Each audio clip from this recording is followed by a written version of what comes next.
Controller drift in Minecraft can be frustrating, but there are several steps you can take to resolve the issue. Follow this guide to help disable controller drift effectively. Step 1. Check controller settings.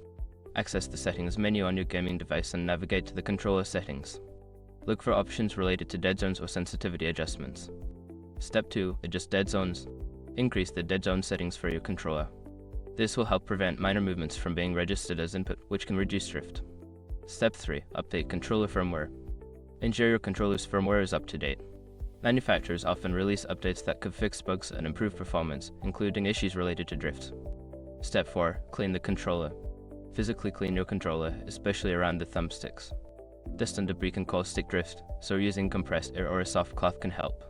Step 5. Test in other games. Try using your controller in other games to determine if the drift issue is specific to Minecraft or if it occurs across all applications. This can help identify if the problem is with the controller itself. By following these steps, you should be able to minimize or eliminate controller drift in Minecraft. If the problem persists, consider seeking professional repair or replacement options for your controller.